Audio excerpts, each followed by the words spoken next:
요한복음 11장 45절 46절 두 구절만 우선 읽겠습니다. 시작. 마리아에게 와서 예수께서 그 중에 어떤 자는 바리새인들이 가서 예수께서 하신 일을 알리니라. 29절부터 44절에 나오는 그 마리아를 주님께서 위로하시는 방식을 통해서 교훈을 받았고, 그 다음에 이제 나사로가 이제 살아나는 이런 과정들을 우리가 이제 살펴봄으로써 또 교훈을 받게 되었습니다. 잠깐 우리가 이제 그 부분을 이제 생각해 보면, 여기 이제 35절에 예수께서 눈물을 흘리시더라. 주님께서 이제 눈물을 흘리시더라 이렇게 말씀을 있습니다. 우리가 이제 어떤 그 성도들이 어려움에 처했을 때, 슬픔에 처했을 때 그들을 위로하는 방식은 이렇게 이제 믿음을 세워주는, 마르다에게는 주님이 이제 잘못된 믿음을 교정하시고 세워주는, 그리고 내가 부활이고 생명이니 이제 나를 믿는 자는 죽어도 살겠고 살아서 나를 믿는 자는 영원히 죽지 않는다. 그러면서 이제 이것을 내가 믿느냐 했을 때 그가 놀라운 신앙 고백을 27절에서 하죠. 마르다가 주는 그리스도의 세상에 오시는 하나님의 아들이십니다. 아들이신 줄을 내가 믿나이다. 그래서 이제 마르다에게는 이제 주님이, 그 마르다는 성격적으로 이 몸을 움직이는 스타일이고, 마리아는 마음이 항상 먼저 움직이는 그런 두 사람의 성격적인 차이가 있는데, 그러나 이제 마리아에게는 이제 마리아가 이제 주님께 왔을 때 32절에 이제 마리아가 예수님 계신 곳에 와서 배웠고 발 앞에 엎드려 이르되 주께서 여기 계셨다면 내 오라비가 죽지 않았겠나이다. 그리고 이제 예수께서 그가 우는 것과 또 함께 온 유대인들이 우는 것을 보시고 심령이 비통히 여기시고 불쌍히 여기사 이르시되 그를 어디 두었느냐. 그러면서 이르되 주여 와서 보옵소서. 예수께서 눈물을 흘리시더라. 그래서 이제 마르다에게는 이제 마음이 이렇게 이제 절망해 있고 낙심해 있고, 이런 마르다에게는 주님이 그 믿음을 다시 세워주는 그런 일들을 하게 되고, 그러니까 이제 마리아에게는, 물론 이제 마리아에게도 이제 그런 연약한 점들이 있었죠. 주님이 여기 계셨더라면 오라비가 살았겠나이다 이렇게 얘기를 했는데, 그러나 이제 마리아의 문제는 우리가 마리아를 전체적으로 보면 참 훌륭한 그런 여인이죠. 경건한 여인이고 항상 주님의 무릎 앞에서 말씀 듣는 일을 즐기고, 또 항상 말씀을 듣는 사람들에게는 이 믿음이 이제 들으면서 나기 때문에 그 믿음이 항상 그러니까 그 말씀을 들어도 그 말씀을 그대로 흡수하는 사람들 있잖아요. 우리가 이제 12장에서 보겠지만은 그가 그 향유를 깨고 이런 모든 행위에는 그 믿음이 표현이고 또 사랑의 표현이고 또 주님이 예배드리는 그런 태도를 보이기 때문에 참 이 여인은 훌륭한 그런 경건한 여인이었고, 항상 주님 앞에 예배드리고 자기의 가장 가치 있는 것을 깨어서 주님께 드리는, 또 주님 무릎 앞에서 항상 말씀을 가까이 하고 듣는, 그래서 그의 모든 섬김이나 봉사가 이런 마음의 믿음에서 작동하고 주님을 향한 사랑에서 움직이고 있는 이런 아름다운 여인이었기 때문에 주님께서 그 여인이 이제 우는 것을 보시고 주님이 이제 여기서 심령의 비통이 여기시고 불쌍히 여기사 이제 주님께서 눈물을 흘리시더라. 자, 그러면 이제 왜 주님이 눈물을 흘리셨을까요? 제가 이제 지금 이렇게 질문을 딱 하면 다들 한마디씩 할 거예요. 주님이 아마 이래서 우셨을 거다. 시간이 없기 때문에 다 물어볼 수 없고, 제가 두 가지로 정리하면 참 예수님은 참 온전한 인간이셨다. 주님의 속속들이 인간이셨다. 그래서 인성을 가지고 계시는, 온전한 건강한 인성을 가지고 계셨고 그런 감성을 가지고 계셨기 때문에 슬퍼하는 자들과 함께 슬퍼하고, 주님이 그 건강한 그런 양심과 또 그런 어떤 감성을 갖고 있었기 때문에 눈물을 흘릴 곳에서 같이 눈물을 흘려주는, 그래서 이제 고통이나 슬픔을 함께 나누면 반이 되고 또 좋은 일이나 기쁜 일을 함께 하면 배가 된다고 그러죠. 그래서 우리가 항상 어렵고 장례식이나 이런 데 가면 그 성도들과 함께 같이 울어주고, 그래서 이제 로마서 12장에서도 즐거워하는 자가 함께 즐거워하고 또 슬퍼하는 자로 함께 우는 자들과 함께 울고 마음을 높은 데 갖지 말라고 이렇게 낮은 데 처해서 이런 말씀 나오죠. 그래서 이제 이런 그 주님이 함께 우는 것은 주님이 온전한 인간이 되셨다. 그래서 이제 히브리서 4장에 보면 주님이 이제 한결같이 시험을 받은 자로 되 죄는 없으시다. 그래서 우리의 연약함을 뭐라 그랬어요? 채우라 하지 아니한 자가 아니요.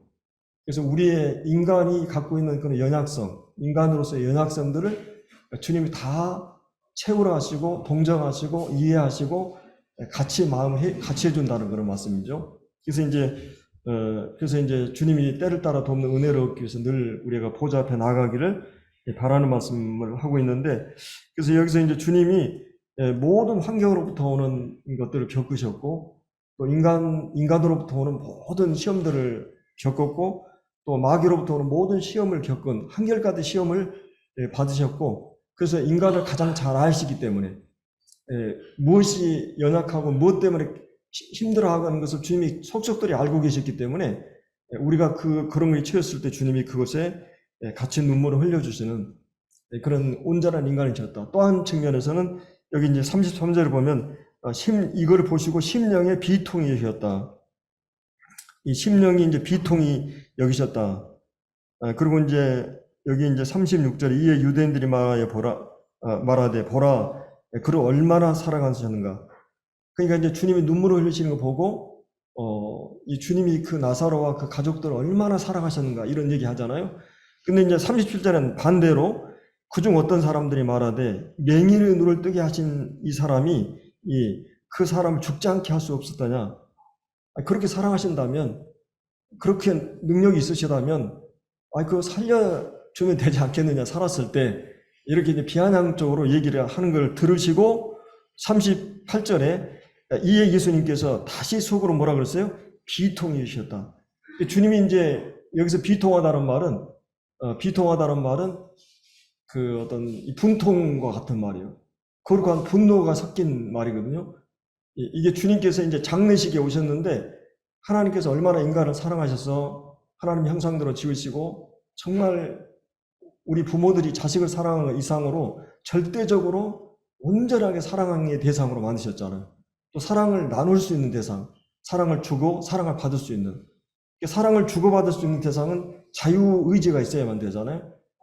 하나님께서는 모험적인 일이지만 인간에게 자유로 허락하셨다는 것은 하나님을 반대하고 하나님을 불순종할 수도 있는 위치에다 갖다 놓은 거죠. 그래서 이제 왜냐하면 이 예배라고 하는 것, 사랑이라고 하는 것은 자유를 통해서 이루어져야 되기 때문에, 로봇이라든지 어떤 입력을 해가지고 내가 누르면 내가 이제 출근할 때 여보 다녀오세요. 또 다녀오면은 또 어떤 일명을 누르면 사랑해요, 수고했어요, 이렇게 한다면 인격적인 관계가 될 수가 없어요. 그래서 하나님께서 우리를 인격적인 관계로 창조하셨다는 말은 사랑을 주고받을 수 있고 예배를 받을 수 있는, 우리가 예배를 하나님께 드릴 때도 하나님 명령하셨지만 우리가 자율적으로 하나님께 나가서 드리는 거죠. 그래서 이제 이런 자유를 주셨고 하나님에게 있어서 존귀한 존재로, 하나님 형상을 모든 피조물 가운데 가장 놀라운 그런 존재로 만드셨는데, 그리고 행복을 서로 나눌 수 있는 이런 존재로 만드는데 이제 사단에 의해서 죄가 들어오고 그리고 죄로 말미암아 사망의 왕노릇하고 인간이 이렇게 존귀한 존재가 비참하고 처참한 존재로 전락한 이 장례식을 참석했을 때 주님 마음에 분통이 있어요. 주님이 얼마나 인간이 내가 이들을 얼마나 행복한 존재로 가장 하나님께 존귀한 존재로 만들었는데 이 장례식에 와서 주님의 마음에 비통함이 있었던 거예요. 그리고 사실은 그 인간을 위해서 죄 문제를 해결하고 죽음의 문제를 해결하기 위해서 주님이 인간을 살리기 위해서 오셨고, 그 살리기 위한 방법은 뭐였어요? 자신이 죽는 방법이었어요. 자신이 죽기 위해서 오신 거예요. 근데 이런 주님이 이제 오셔서 그 장례식을 참석하셔가지고 정말 한편으로는 이 불신에 대한 이 분노, 비통함과 또 인간이 비참하게 된 하나님으로서 이 하나님의 눈물을 생각해 보세요. 어떤 분이 내가 수요일 날도 얘기했지만은 어떤 화가가 그림을 그린다면 눈탱이가 탱탱 부은 하나님을 그리겠다고 얘기를 했어요. 하나님 인간이 이렇게 죄로 말미암아 타락한 인간을 보면서 이렇게 하나님의 눈물, 그다음에 인간 대신 인간 예수의 눈물, 그 눈물이 주님의 눈물의 의미를 우리가 생각해 볼 수 있는데, 그다음에 이제 또 한 가지는 우리가 이제 하나님께서 기적을 행하시는데 여기서 이제 기적이 그 표적이 나타나잖아요. 요한복음은 이제 이적이나 기적이란 말보다는 표적이란 말을 많이 써요. 물론 이제 우리가 초자연적인 뭐 인간의 어떤 이성이나 상식으로 뛰어넘는 과학으로 설명할 수 없는 이런 그 병을 치료하거나 죽은 자를 살리거나 이런 어떤 초자연적인 일을 했을 때 우리 이건 이제 이적이라고 기적이라고 그러잖아요. 근데 이제 왜 표적이라고 그러냐면 하나님께서 이 기적을 통해서 어떤 사인이 있는 거예요.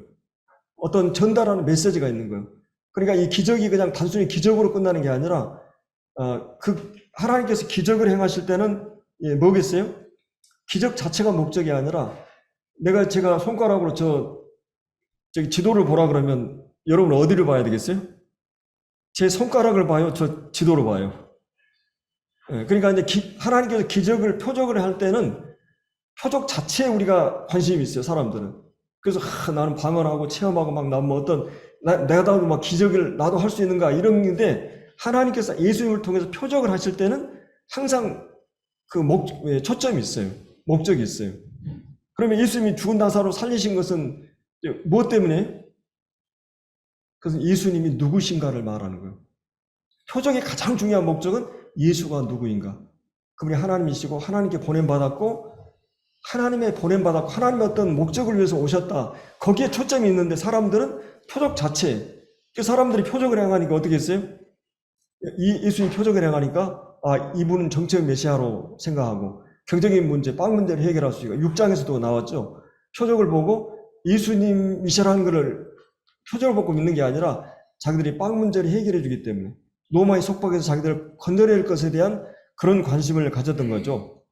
그래서 이제 우리가 이제 표적을 생각할 때 뭐 현실적인 내 어려운 문제를 해결해 주고 막 이런 내가 어떻게 되고 막 이런 문제가 아니라 예수님이 인간이 처한 비통한 상황, 정말 하나님의 눈물을 가지고 인간의 어떤 그런 죄의 문제, 죽음의 문제를 해결해 주기 위해서 바로 하나님께서 보냄받았고 그 사역을 위해서 오셨다고 하는 그 목적을 위해서 이 표적이 주어진 거거든요. 그렇기 때문에 이 나사로를 살렸다는 말은 그 표적 자체의 문제가 있는 게 아니라 바로 인간이 죄로 말미암아 죽을 수밖에 없고 그런 인간을 죽음 가운데서 살려내기 위해서 오셨다. 또 한 가지는 예수님이 바로 그 사역을 이루기 위해서 자신이 죄 때문에 죽어야 되고 다시 부활할 것에 대한 메시지가 이 표적에는 들어가 있거든요. 근데 이제 그 다른 목적에 의해 사람들은 이제 관심을 가졌던 거죠. 그래서 이제 우리가 40절을 보았죠. 내 말이 내가 믿으면 하나님의 영광을 보리라. 여기서 이제 두 가지 동사가 믿으면 보리라. 그러니까 이제 어떻게 보면 이제 우리가 이제 사람들은 두 가지 믿음이 있죠. 본고로 믿고 보면 이제 믿음이 오고 또 한 가지는 보지 못하고 믿는 자가 복이 있다 그랬어요. 여러분들이 예를 들어서 뭐 문길이 형제님이 이제 여기 오신 지 지금 한 2년 돼 가시죠? 올 지나면. 근데 처음에는 문길이 형제님이 외모와 또 인상과 성격과 이런 거를 딱 이제 처음에 알았죠. 근데 이제 문길이 형님에 대해서 잘 몰라요. 그래도. 그렇잖아요? 근데 1년을 지나면서 그룹교제로 하고 막 간증도 하고 막 하면서 보는 것으로 믿는 것은 굉장히 단조로워요. 그렇죠? 예를 들어 국회의원이 사진이 나왔는데 그 사람 사진 한번 보고 이 사람이 누구다는 걸 알지만 이 사람이 어떤 사람인지 몰라요. 그러니까 이제 이 사람에 대한 책이라든지 이 사람이 자기가 말을 하면 들음으로써 많은 정보를 알게 돼요. 우리가 하나님을 아는 것은 하나님 내가 한번 딱 보여주면 나 믿겠다 그러는데 하나님 딱 한번 보고는 우리가 알 수가 없어요. 그래서 하나님이 말씀을 주신 거예요. 성경을 주신 거예요. 그래서 들음으로써 믿음이, 그러니까 본고로 믿는 자가 복된 게 아니라 보지 못하고 믿는 자가 뭐라 그랬어요? 복되다 그랬어요. 도마에게. 그러면 믿음은 들으면서 나오기 때문에. 그리고 이제 우리가 본고로 믿는 자보다는 보지 못하고 들음으로 이제 믿음이 생기거든요. 그래서 우리가 다른 어떤 시간보다도 말씀 듣는 시간이나 그룹 교제 때 말씀 나누고 이런 시간은 우리가 다른 어떤 시간보다 마리아처럼 말씀 앞에 귀를 기울여야 돼. 그래서 하나님 말씀 계속 듣다 보면은 이제 믿음이 생긴 거예요. 그래서 이제 여기서 이제 믿으면 이 보리라는 말은 우리가 이제 6장에서도 그랬죠. 너희가 믿고 알았삼나이다. 베드로가 그런 고백을 했죠.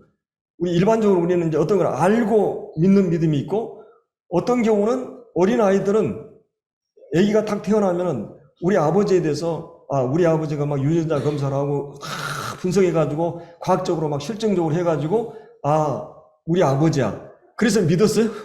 다 알아가지고 확인해가지고 믿었어요? 아니면 그냥 먼저 믿었어요? 내가 태어나고 나서 아버지를 관계를 통해서 아버지라는 믿음을 갖고 믿음을 가지고 알아가는 거예요.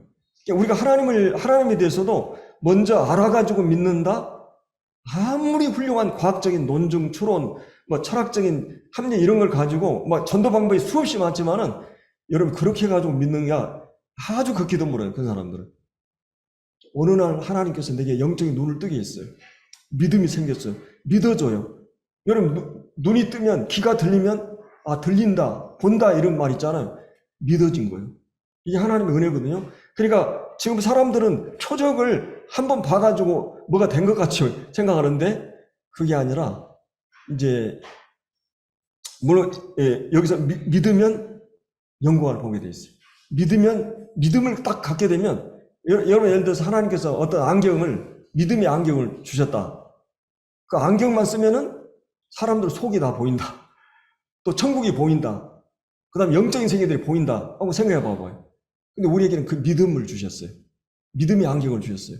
믿음이 딱 주어지니까, 그러니까 믿음을 갖고 있는 사람 입장에서는 너 어떻게 그걸 못 믿느냐? 믿음이 없는 사람 입장에서 어떻게 그게 믿어지느냐? 극과 극이에요. 우리는 그러니까 믿음을 갖게 되면서부터 이제 하나님 말씀이 보이고 이제 하나님이 역사하시는 영광이 보여요. 그래서 이제 여기 한번 보세요. 여기 이제 그 기적의 역사가 일어나고 나서 네 가지 이제 결과가 나타나거든요. 사증 효과가 나타나는데 한 가지는 여기 45절에 마리아에게 와서 예수께서 하신 일을 본 많은 유대인들이 조문객들이 예수님을 믿게 됐어요. 자, 이 사람들 긍정적으로 이 기적을 통해서 믿음을 갖게 된 거죠. 이 사람들은. 그다음에 46절에는 자, 그 중에 어떤 자는 바리새인들에게 가서 예수님께서 하신 일을 이제 다 알렸어요. 이제 거기는 많은 사람은 아니라고 봐요. 우리 원어상 봤을 때 몇 사람이 예수님이 그 기적을 보고는 바리새인들에게 이제 가서 이제 알린 거죠. 이제 그 일로 인해서 만약에 여러분이 진짜 우리 가운데 어떤 사람 죽었는데 나흘이 돼가지고 완전 막 시체가 썩은 냄새가 나는데 그냥 예를 들어서 우리 누구라 할까요? 누가 믿음이 좋지? 우리 정현이 형제가 그냥 그거를 예수님처럼 3년 했다. 그러면 어떻겠어요? 신문에 막 대서 특필이 되고 막 매스컴에 막 뜨겁게 달아오를 거야. 그렇지 않겠어요? 지금 막 금메달 해도 막 사격에서 누가 한다 막 하니까는 막 대단하잖아요. 막 그런데 그리고 막 사람들이 그리고 엄청 날 거예요. 하나의 죽은 사람이 살렸다는 기적이나 표적이 나타나면. 근데 어떻게 보면 지금 예수님의 기적을 보고 많은 유대인들이 한편으로 예수님 믿었는데 또 한편으로 어떤 일이 일어났냐면 46절부터 47 쭉 그 말씀 보면 이제 대제사장들과 바리새인들이 사내들인 공회를 모게 됩니다. 이 사내들인 공회는 이제 유대인들의 최고 이제 의결 기관으로서 이제 일종의 이제 일제가 우리 통치할 때 총독부가 있었죠. 일제 총독부, 행정부가 있었는데 거의 입법부라든지 혹은 사법부라든지 일부의 어떤 행정적인 일들을 이 안에서 이루어지고 있었어요. 이 정치기관이고 여기는 이제 오늘날로 얘기하면 이란이라든지 국교가 이제 종교는 순위파니 시아파니 막 이렇게 해가지고 종교적으로 이제 여야가 막 갈리고 그러잖아요. 그런 것처럼 이 유대인 안에서도 여기 이제 이 제사장 쪽에서는 사두개파는 그 파가 있었고 바리새인들은 좀 보수적인 그런 파가 형성되었는데 주로 이제 여기서는 그 제사장들도 있었고 종교적인 그런 성직자들이 있었고 그다음에 이제 서기관들 이 사람들은 이제 성경을 그대로 이제 베끼게 쓰는 학자들이었죠. 일종의. 그리고 이제 바리새인들, 사두개인들 그리고 여기 의장이 이제 대제사장이죠. 70으로 구성되어 있는데 이제 여기 이제 여야로 형성이 됐어요. 바리새인들은 좀 야당성이 있고 여기 이제 사두개인들은 좀 그 보수적이고 여당성. 그래 이 두 파는 절대로 서로가 여러분 지금 여야 정치인들 봐요. 극과 극이잖아요. 똑같은 사건을 보면서도 너무 극과 극으로 해석하고 이 토론하면 어떻게 저렇게까지 남북 문제라든지 뭐 모든 문제를 그렇게 보잖아요. 근데 이 사람들은 그러니까 함께 할 수 없는 그런 사람들이에요. 이 사람들은. 그런데도 예수님을 모의하고 예수님에 대해서 공격하는 일에 이 빌라도와 헤롯이 그런 것처럼 지금 함께하고 있는 거거든요. 그래서 이제 이 사람들은 예수님을 적극적으로 반대하는 무리들을 이제 얘기하고 있고, 그 다음에 이제 여기 이제 56절부터 57절은 이제 유대인의 이제 6월절이 이제 가까우니까 많은 사람들이 자기를 이제 성결케 하고, 이제 예루살렘에 이제 이게 이제 3대 절기에 이제 유대인들의 남자들은 다 오게 되잖아요. 그래서 이제 이 팔레스틴 이스라엘 땅 안에 있는 사람들 또 흩어진 외국에 있는 모든 유대인들이 이제 이 먼 거리를 명절을 지키기 위해서 와서 이제 성결 의식을 하고 마치 이제 제사 드릴 때 목욕제기하고 하듯이 이제 이렇게 합니다. 6월절 전에 이제 시골에서 이제 예루살렘에 이제 다 올라갔더니 그들이 예수를 찾았다고 그랬어요. 그래서 성전에 서서 서로 말하되 너희 생각에는 어떠하냐? 그가 명제로 오지 아니하겠느냐? 그래서 예수님에 대해서 굉장히 호기심과 관심을 갖고 있는 무리들이 있었어요. 그래서 이제 우리가 이 네 가지 그 나사로가 그 부활한 그 소생한 그 사건으로 인해서 이제 이 악의적이었던 반대했던 많은 유대인들이 예수를 믿게 되고 또 이적으로 인해서 사내들인 정식 회의가 이제 수집이 돼서 예수님을 죽이려는 의논이 이루어지고 또 6월절 여행을 하는 많은 무리들이 큰 흥분과 이 동요를 일으키면서 관심을 가졌던, 그리고 또 한 가지는 이제 이 이적이 우리가 처음에 얘기했던 이 마리아 마르다 또 제자들의 신앙을 강화시키는 너희로 하여금 믿게 하겠다는 말씀을 우리가 했었던 것처럼 이런 네 가지 이제 그 효과를 이제 우리가 이 말씀에서 보게 됩니다. 그러면 이제 먼저 우리가 이제 이 표적을 보고 이제 믿는 사람들을 생각해 보면 여기서 이제 예수님을 믿는 것이 무엇을 말하는가? 주님께서 이제 자기를 구원하기 위해서 오신 분으로 구약 성경에 보면 이제 주변에 이제 많은 이방 민족들이 이스라엘에 이제 지배를 받을 때가 있었는데 하나님께서 그들에게 구원자를 보냈어요. 이제 구원자를 보냈는데 그런데 이번에도 이제 이스라엘 백성들이 이 로마의 지배 아래 있었기 때문에 그런 그 정복자들에 의해서 지배를 받고 있었는데 이제 노바 세력에서 그들을 건지는 것이 아니라 주님은 바로 이제 이제 죽은 성도를 일으킴으로써 이 사망 권세수를 구원하기 위해서 오신 것을 보여준 거죠. 그래서 이제 우리 인간에게 가장 두려워하는 것이 무엇이겠어요? 가장 두려운 게 이제 죽음이죠. 지금 이제 살아있기 때문에 우리는 죽음을 두려워하지 않지만, 여러분 예를 들어서 암에 걸려서, 요즘은 이제 암도 3기까지는 막 거의 그 수로 치료가 되고 그러는데, 정말 이제 막 이제 막 전이가 되고 이제 도저히 불가능한, 이제 시한부 이제 그런 인생이 되면, 죽어간다고 하는 것이 굉장히 두려움으로 이제, 두려움이 오게 되죠. 그래서 모든 사람은 어떤 의미에서 이제 죽음의 병에 걸려 있고, 모든 사람 한 발씩 반드시 죽음을 향해서 지금 걸어가고 있습니다. 여러분 죽음이 없다면 사실은 두려울 수 없고, 왜냐하면 뭐든지 실패해도 다시 시작할 수 있기 때문에, 시간이 있기 때문에. 그러나 모든 사람은 이 한정된 시간 안에서 살기 때문에 죽기를 무서워하고 평생 죽음의 종로로 타면서 살아가고 있습니다. 그래서 이제 죽음을 이제 두려워하지 않는 사람만이 자기가 옳다는 일을 할 수 있고, 죽음 앞에서도 모든 것을 굴복하지 않고 타협하지 않고 무릎을 꿇지 않죠. 예를 들어 우리 그 선조들 가운데 독립을 위해서 자기 나라와 민족을 위해서 또 어떤 이념이나 사상을 위해서 민주주의나 공산주의를 위해서 목숨을 건 사람들이 있어요. 그러니까 이념을 위해서, 민족을 위해서, 진리를 위해서, 옳은 것을 위해서 죽음을 내어줄 수 있는 사람, 그 사람들만이 죽음을 두려워하지 않는데, 바로 이제 주님은 이 죽음을 두려워하지 않을 수 있었던 것. 그리고 이제 그 표적을 보고 많은 사람들이 예수를 믿게 되고, 나를 믿는 자는 죽어도 살겠고, 그리고 예수님은 죽음과 함께 다시 살아난다고 하는 그 믿음을 이제 보여주고 있고, 우리가 잘 아는 초대교회 성도들은 예수님의 부활과 함께 성령이 임하자 그들 이제는 죽음을 두려워하지 않습니다. 초대 성도들은 3세기 동안 어마어마한 박해와 순교자들을 낳으면서도 교회가 조금도 이 죽음 앞에서 오히려 무섭게 교회가 복음이 확산되어 가는 것을 이렇게 볼 수가 있습니다. 그래서 이제 이런 그 많은 유대인들이 이 사실을 믿게 되고, 그 다음에 이제 두 번째는 46절에 그 중에 어떤 자는 바리새인들이 가서 예수님께 이제 이것을 고발을 하게 됩니다. 그래서 이제 먼저 이제 회의를 소집하게 되죠. 이 47절에 대제사장과 바리새인들이 공회를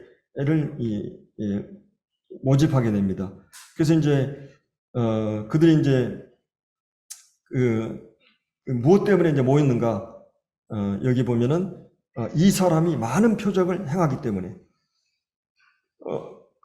그리고 또 한 가지는 48절에 보면 많은 사람들이 그들을 믿고 따르기 때문에. 자, 그러면 어떻게 보면 예수님이 메시아인 것이 예수님의 부활을 통해서 사도 바울이 로마서에서 뭐라 그랬어요? 예수님이 하나님의 아들인 것이 입증됐다 말하고 있어요. 그러니까 예수님의 죽은 자를 부활하게 하는 걸 통해서도 이분이 우리가 기다리는 메시아구나, 메시아인 것이 입증된 거예요. 이미 이제 구약성경에서는 메시아가 오게 되면 가난한 자에게 복음을 전파하고 눈먼 자, 또 이제 다리 저는 자, 문둥이, 그다음에 죽은 자 살리고 이런 것들이 구약의 성경에 다 앞으로 오신 메시아에 대한 예언이 다 있거든요. 그러면 이제 예수님은 그 모든 일을 다 하셨어요. 그리고 결정적으로 죽은 나사로를 살리신 걸 보면 바로 이분이 하나님께 보내신 우리를 구원하실 메시아구나, 이걸 믿어야 됩니다. 그리고 또 한 가지는 로마서 4장에 보면 그분이 구속을 이루실 것을 믿어야 됩니다. 예수님 범죄함을 위해 내어주면 다시 살아나심으로 우리를 의롭다 하기 위해서 다시 살아나셨다. 예수님이 죽음으로 끝나버리면 그 구속은 아무런 의미가 없잖아요. 우리 죄를 위해 죽었다는 것도, 우리가 의롭게 되는 것도, 용서도 불가능한 거예요. 근데 이것이 하나님께서 보내셔가지고 거룩하신 그분이 죄를 다 속했다고 하는 것을 무엇으로 입증할 수 있느냐? 부활이에요. 그리고 또 한 가지는 우리가 부활이라고 하는 것은 우리 그리스도인들이 성화의 삶을 살 수 있는 모든 능력이 부활의 능력을 통해서 우리에게 주어져요. 부활의 생명이. 그래서 우리가 그리스도와 함께 죽고 그리스도와 함께 살아가는 것은 새 생명 가운데서 행하게 하기 위해서. 우리는 단순히 죄사함 받고 죽음으로 끝나는 게 아니라 이 문제도 해결할 뿐만 아니라 새로운 적극적으로 생명을 가지고 살아내는. 그래서 이제 이 성화 문제가 굉장히 중요한 문제거든요. 이 성화 문제가. 그러니까 우리가 거듭났다고 하는 말은 어떤 말이냐면, 이 거듭났다고 하는 말은 거듭난 자들이 이제 성화에 대한 여러 가지 이제 그 입장이 있어요. 근데 이제 성경적으로 봤을 때 이거는 뭐냐면은 이제 여러분이 소묘라 그러나 소조라 그러나 이게 이제 철사를 이렇게 만들어 가지고 미술에서 거기다 이제 진흙을 막 붙여 가지고 만드는 그게 있고, 그다음에 이제 조각은 덩어리가 있는데 막 정으로 깨서 이제 만드는 그 미술 작품이 있죠. 그럼 이제 우리가 그리스도인들은 뭐냐면 이 소묘가 아니라 소조가 아니라 이게 조각이라는 것이. 그러니까 그 구원받기 위해서 내가 막 더덕더덕 붙여가지고 조금 이렇게 행해가지고 나를 만들어가는 게 아니라 하나님께서는 존재론적으로 우리를 구원하셔가지고 우리를 이제 고난이나 시련을 통해서 계속 정으로 조각을 해요. 그래서 이제 이거를 하나하나 막 우리가 그 더덕지에 붙은 거를 교만덩어리 막 이런 옛사람의 것을 깎아내고, 그러면 새로운 있는, 제가 요즘 농사를 하는 일주일에 한두 번씩 가서 이제 우리 자매하고 한두 시간 이렇게 하거든요. 이제 옥수수를 심고, 이제 제가 하면 이제 옥수수 심고, 그다음에 계속 이제 심는데, 무엇을 씨앗을 딱 심으면, 그 이제 곡물이 있잖아요, 곡물. 근데 곡물과 함께 뭐가 일어나요? 이제 잡초가 일어나요. 그럼 이 두 가지가 막 서로 막 일어나는데, 그러니까 온전한 생명이 있어요. 근데 온전한 생명이 그대로 방치하면은 뒤로는 이제 잡초에 의해서 제가 이제 그 한쪽에다 이제 그 호박 같은 거를 여러 개 이제 막 심어놨거든요. 우리 자매가 여기 쓰레기장에다 호박을 버려놨는데 막 그 싹이 많이, 종묘가 많이 나가지고 그거를 다 심어놨는데 그걸 이제 방치를 해놨어요. 그래가지고 이 종묘들이 막 풀이 우거져가지고 그 호박 그게 크지를 못하고 조그매요. 이게 그래서 제가 깔을 다 이렇게 벼가지고 거기다 이제 덮어주고 그랬는데 그러니까 그게 관리를 안 하게 되면 그렇게 되는 거예요. 근데 온전한 생명이에요. 그러니까 우리가 이제 우리가 잡초만 있는 것도 아니고 곡물만 있는 것도 아니에요. 여러분 구원받았다는 말은 온전한 마치 어린아이에게 얘기하면 완전한 인간이 있어요. 완전한 생명이 있어요. 여러분 구원받으면 새로운 피조물이 돼요. 그러니까 이거는 이제 어떤 분은 옛날에 여러분들이 그 오래 탄 그런 차가 폐차를 해가지고 용광로에 넣어가지고 새로운 차로 만드는 것처럼 우리는 새로운 피조물이에요. 완전한 차의 모양과 기능이 다 있어요. 온전한 인간으로서의 모든 기능이 다 있어요. 근데 그 아이는 어때요? 쓰는 거라든 보는 거라든 모든 기능이 어른하고 달라요. 성숙하지 않았어요. 성화라고 하는 것은 그 한 생명이 계속 개발하는 거예요. 말씀을 보고 막 이게 듣고 순종하고 시행착오를 하면서 계속 하게 되면 막 늘어나요. 그러면서 이제 이 생명이 성장하는 거거든요. 그러면서도 계속 그 죄를 관리하지 않으면 계속해서 이제 하나님께서 그러면 어떻게 그 우리를 관리하느냐? 하나님의 방법은 시련이에요. 끊임없이 환난과 시련. 그러니까 여러분이 예수 믿고 나서 형통하고 평안하고 좋은 일만 있었다. 이거는 있을 수가 없는 일이에요. 여러분 안에도 갈등이 시작이 되지만 여러분과 이 세상이라고 하는 이 사단의 세력 속에 던져진 존재이기 때문에 그리고 하나님께서 여러분을 구원하신 것은 구원만 하는 게 아니라 주님 오실 때까지 이 새로운 생명이 온전한 사람으로 성숙하는 목적이 있기 때문에 마치 부모가 자식을 계속해서 어떻게 하든 교육하듯이 그러니까 주님 믿으면 어떻게 보면 외적으로 평안한 게 아니라 고달픕니다. 고달픈 사람이 진짜 제대로 신앙생활을 하고 있는 거예요.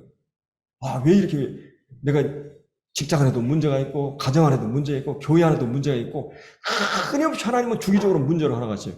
저도 진짜 숨을 못 쉬겠어요. 어떻게 되면 내가 이제 얘들 다 키워놓으니까 다 문제 끝난 줄 알았는데 또 문제가 막 일어나고 계속해서 근데 하나님의 은혜입니다. 그건 여러분 절대 그걸 오해하지 마세요. 여러분이 가끔 이게 왜 이렇게 막 이 문제가 막 가정 안에도 끊임없는 문제가 계속되고 있어요. 그렇지 않으면 절대 우리가 영적으로 깨어있지 않고 하나님 바라보지 않아요. 이건 그대로 두면 죄로 돌아가요. 죄를 좋아해요. 이것이 인간이에요. 그러니까 하나님께서 이 잡초는 여러분이 저기 식물 해놓고 가만 놔둬봐요.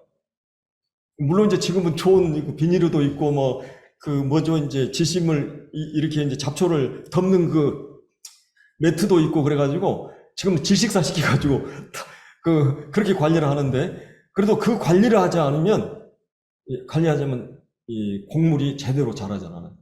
그래서 곡물이 제대로 자라게 한 환경을 계속 만들어줘요. 그래서 우리가 물을 주고 잡초를 제거하고 이런 일을 우리가 하지만 그 자라나게 하신 하나님이 하시는 거예요.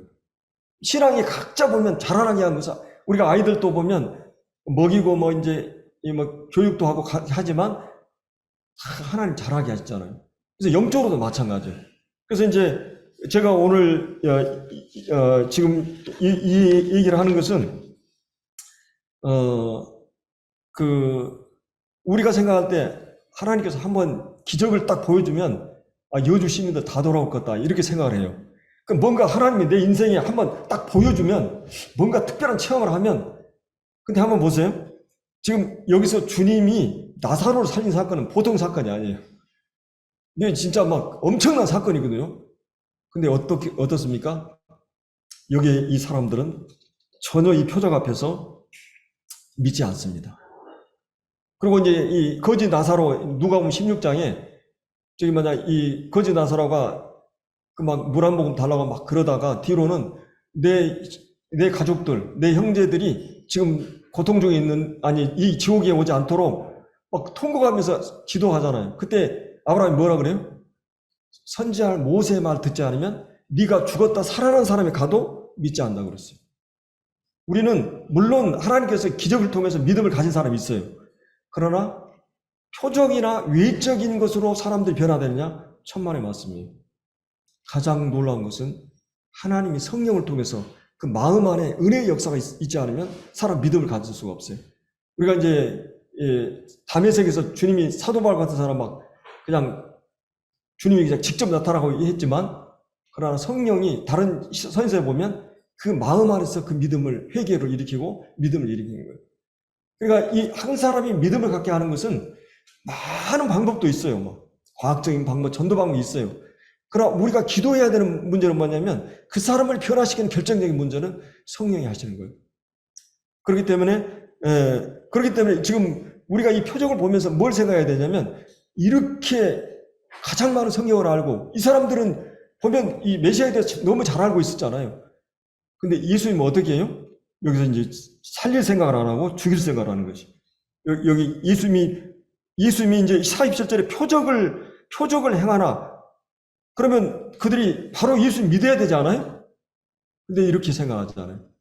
그러면 이제 우리가 생각할 때 이 사람들은 왜 이 반대를 했을까? 그것 하나는 바리새인들은 종교적인 관점 때문에 예수님을 이렇게 이제 받아들이지 못해요. 이제 안식일 문제 때문에 5장에 이제 계속 그런 강론이 있었죠. 사두개인들은 자기들은 특권적 지위, 그러니까 위태로워진 걸 보고 예수 믿지 않습니다. 이제 이 회의를 소집하고 회의의 이제 논의의 내용은 어떻게 했는가? 여기 이제 중요한 건 47절 하반절에 우리가 어떻게 해야 되겠는가? 이거는 이제 대책을 지금 논의하는 거죠. 그대로 두면 어떻게 돼요? 그러니까 이제 여기 48절에 이대로 두면 모든 사람이 그를 믿게 될 것이요. 그리고 이제 노마인들이 와서 우리를 땅과 민족을 빼앗아가리라. 사실은 지금 노마가 지배하고 있잖아요. 근데 사람들은 자기들이 어떤 반대를 할 때는 명분을 만들고 이유를 만들고 시나리오를 짜요. 여기 정치인들이 그러잖아요. 결국 정치인들이 뭐 다 여야고 막 하는 건 뭐예요? 다 자기들이 기득권이나 자기들이 살려고 모든 걸 만드는 거예요. 정말 국민을 위해서, 백성을 위해서 하는 것이 아니고 기득권을 위해서 이렇게 하는 걸 이제 우리가 보잖아요. 그래서 한편으로 이 노마가 속박과 수달리고 이제 그렇게 된다. 그래서 이제 그거를 반대하는 것이. 그래서 이제 결론은 뭐예요? 거기 이제 49절에 그중 한 사람, 이제 그의 대제사장, 이제 대제사장은 이제 이 회의의 국회의장처럼 의장이에요. 대제사장인 가야바. 그러니까 이제 원래 대제사장은 세습이 되잖아요. 그 대제사장 세습이 되는데, 이 가야바는 노마의 정부에서 이렇게 지시한 제사장이에요. 그러면 이제 AD 한 18년부터 36년까지 이 가야바가 이제 통치를 하는데, 이 가야바가, 그러니까 이제 성경에 보면 여러분이 가야바하고 그 장인하고 이제 두 사람이 나오거든요. 원래 이제 그래서 대제사장이 두 명이 이제 성경에 이제 공간복음에 나옵니다. 그래서 그중 한 사람, 그 대제사장인 가야바가 그들에게 말하되 너희가 아무것도 알지 못하는도다 하면서, 한 사람이 백성을 위해서 죽어서 온 민족이 망하지 않게 되는 것이 너에게 유익한 줄을 생각하지 아니하는도다. 어떤 면에서 이 말은 두 가지 의미가 있어요. 진짜 예수님이 한 사람이, 예수님께 하나님이 되어서 땅에 떨어져 죽음으로써 온 인류를 구원하는 그 대속의 원리가 있어요. 근데 이제 이 사람들은 자기 기득권을 살리기 위해서 이 사람 한 사람 제거하면, 희생양 삼으면, 정치에도 그러잖아요. 어떤 사람을 딱 타겟에 맞아가 희생양 삼으면 그 당 전체가 살 수 있는 길이 있으면 그 사람 희생양으로 삼는 거죠. 그래서 여기서도 이제 예수님이 그런 목적으로 이 사람 얘기하는 거예요. 그래서 이제 이 51절에 이 말은 스스로 함이 아니오. 이걸 이제 사도 요한이 이 요한복음을 언제 썼어요? AD 90년에 썼죠. 그럼 이 사건이 일어날 때는 언제예요? 이 사건이 일어날 때는 AD 한 30년 좀 넘었어요. 그러니까 먼 훗날 이 요한이 이 기록을 하면서 자기가 편집에 들어간 거예요. 이 51절은. 이 말은 이제 이 대사양 말은 스스로 함이 아니요 그의 대사양이므로 예수께서 그 민족을 위하시고 또 그 민족뿐 아니라 흩어진 하나님의 자녀들을 모아 하나가 되게 하기 위하여 죽일 줄을 미리 말함이라. 그러니까 이제 이거를 해석해 준 거죠. 그러니까 이거는 자기는 이제 정책의 목적으로 이 말을 했는데 하나님께서는 이 예수님이 죽음의 의미가 무엇인가를 지금 여기서 말해주고 있는 거죠. 예수님이 죽으심으로 많은 사람이 돌아올 것에 대한, 그래서 이제 결정적인 이 결정의 동기, 기적을 보고도 믿지 않은 그 이유, 그것은 한 가지는 로마 권력에 대한 두려움. 그래서 그 권력에 의해서 우리가 어떻게 된 것. 또 한 가지는 자신의 신변이나 지위, 권력, 기득권, 자기들 이익을 위해서 이제 그렇게 한 거죠. 그러니까 이것은 여기 있는 사람들 뭐예요? 두 가지, 하나님을 두려워하고 또 한 가지 뭐예요? 자기의 기득권을 포기하면 예수 믿을 수 있었어요. 많은 사람들이 왜 예수 믿지 않느냐? 왜 내 남편이 믿지 않느냐? 왜 누가 안 믿지 않느냐? 대부분이 두 가지예요. 하나님 모르기 때문에, 하나님 두려워하지 않고, 또 한 가지는 자기를 포기하지 않기 때문에. 그래서 여기 지금 이 사람들은 바로 그 문제에 걸려 있었던 거를 이제 자기 이익과 편의를 위해서 이렇게 했던 거를 이제 보게 됩니다. 그래서 이제 우리가 오늘 이 본문을 보면서 하나님께서는 그럼 왜 이렇게 하나님께서는 능력으로 이 모든 것을 제압할 수 있고 또 어떻게든 할 수 있는데 왜 이런 것을 허용해 두시는가? 이제 우리가 성경에서 이해하기 이제 어려운 것이 하나님께서 악을 이제 사용하시는 것이에요. 하나님은 이제 악한 자를 악하게 하셔요. 그러면서 원하는 모든 뜻을 이루어 갔습니다. 여러분, 이제 바로를 하나님께서 바로를 두시고 또 이제 사울 왕을 다윗 왕 때 그냥 하나님께 제거해도 되는데 그대로 두시고, 요셉이 그 형들에 의해서 팔리고 그 모든 이 악을 허용해 주셔요. 사람은 자기 뜻대로 이제 잘 됨으로 이겼다고 이제 생각을 하는데, 사단도 인간을 타락했기 때문에 유대인 지도자들도 자기들이 결국 예수님 제거하면 끝난다고 생각을 했어요. 그러나 결국 이용당하는 거죠, 하나님께. 우리가 이해하기 힘든 부분이지만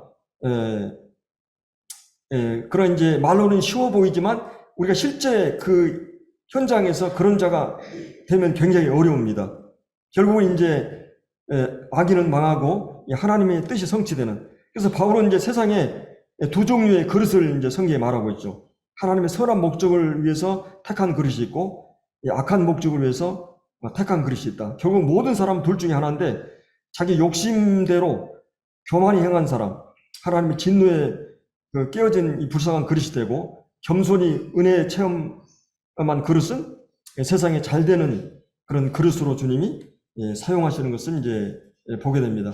그래서 이제 여러분들이 이제 이 애언이 지금 악한 자의 입에서 나온 것이지만, 이제 주님께서는 여러분 이제 요셉이 마지막 그 형들을 용서할 때 어떤 말이에요? 하나님은 이제 이렇게 악한 자를 사용하셔서 그 목적을 이루셔가는데, 당신들이 형들에게 나를 해하려 하였으나 하나님은 그것을 선으로 바꾸사 많은 사람의 생명을 구원하게 하셨다. 그러니까 이 말은 어떤 말이에요? 하나님께서 최악의 사태를 통해서 최선이 드러나게 만드십니다. 그래서 하나님께서 이들이 이렇게 악한 것을 허락하시고 이 악을 사용하시고 또 이 악을 통해 선을 이루어 가시는 이런 것들을 우리가 이 말씀 가운데서 이제 보게 됩니다. 그래서 이제 우리가 이제 이렇게 이제 이 악이 없으면 성도들을 어떻게 연단을 받겠어요? 금보다 귀한 연단을 받을 수가 없어요.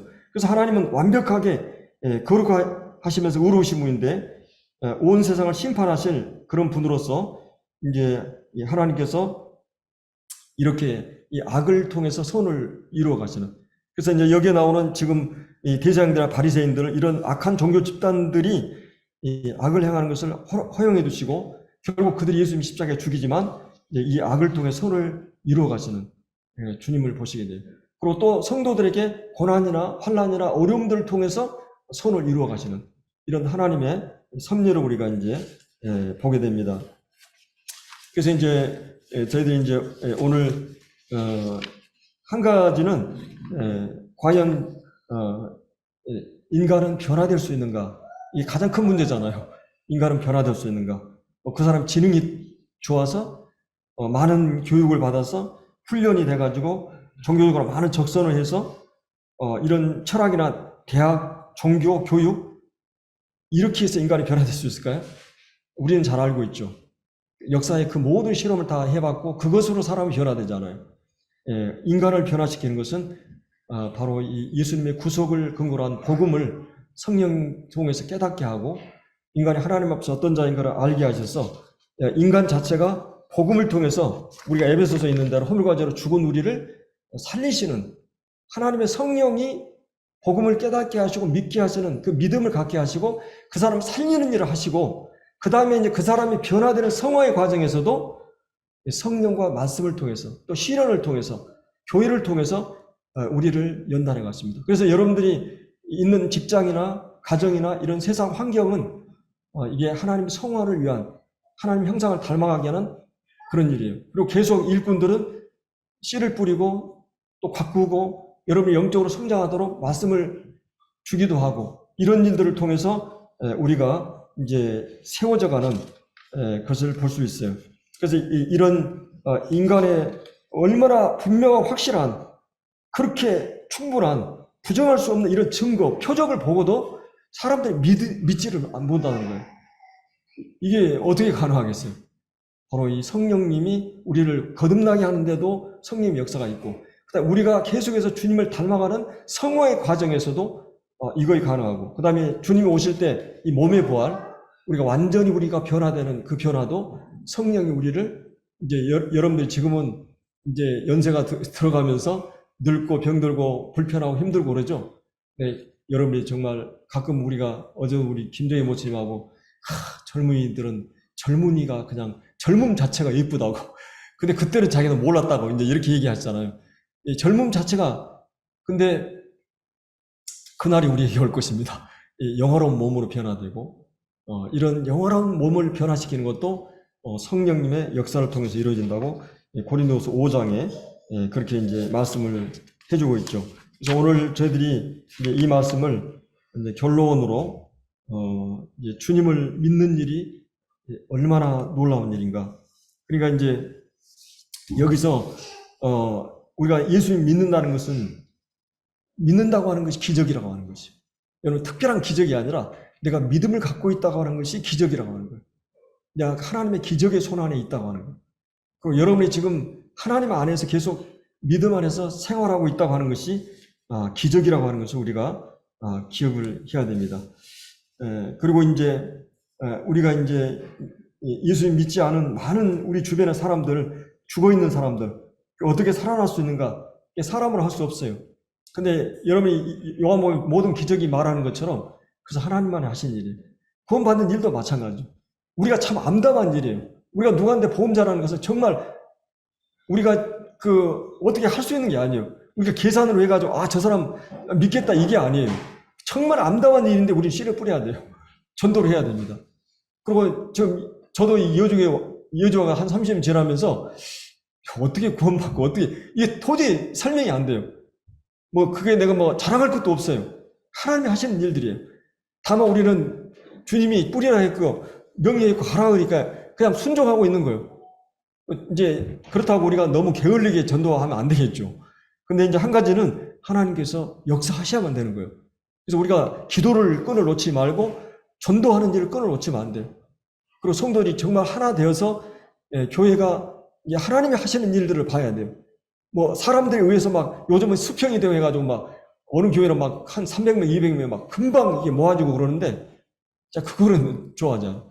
한 사람 한 사람이 하나님의 역사에 의해서, 구원받은 역사를 위해서 교회가 형성이 되어가야 돼요. 그런 교회가 되도록. 그래서 이제, 그리고 이제 성도들이 성화되는 문제, 결국 뭐예요? 한마디로 해서 예수님이 우리를 살리기 위해서 한 가지 방법을 사용했어요. 뭐였어요? 예수님이 우리를 살리는 일을 위해서 오셨는데 그 방법이 뭐였어요? 죽는 거였어요. 여러분의 교회가 살고, 그 다음에 가정이 살고, 직장이 살고, 내가 죽어야 돼. 물론 이제 사람들은 막 명분을 만들어요. 신호를 만들어요. 그리고 막, 이제 이게 옳다, 그러다 해가지고, 어떻게 하든지 자기 입장을 세우려고 하는데, 반드시 그러면 어때요? 저도 그렇게 여러 번 했죠. 저도 실수를 많이 했어요. 공적인 사람이라. 근데 그렇게 하면 반드시 교회가 죽어갑니다. 그리고 그 개인은 죽을 수 있어요. 내가 옳다고 생각했는데, 내가 정당하다 생각했는데, 내가 살려고 했는데, 그건 반드시 죽는 거예요. 근데 내가 죽어버리면, 내가 부정하고, 내가 기다리고, 내가 참고, 반드시 우리가 이제 베드로전서에 보면, 너희가 이제 애매히 고난을 받고, 또 이제 억울하게 당하고 이럴 때 어떻게 하라고 했어요? 주님을 의지하고 하나님을 생각함으로 참으라고 그랬어요. 그럼 욕을 받으시 주님이 어떻게 했어요? 욕하지 않았어요. 고난을 받으실 때 뭐 했어? 이업하지 않았어요. 여러분, 주님이 이업을 한다고 생각해봐요. 주님처럼 능력 있는 분이 누가 있어요? 주님한테 한번 와서 깐족깐족 한다고 해봐요. 주님 한 방이면 끝나버리잖아요. 근데 그렇게 고난을 받는데도 주님이 위협하지 않았다는 거예요.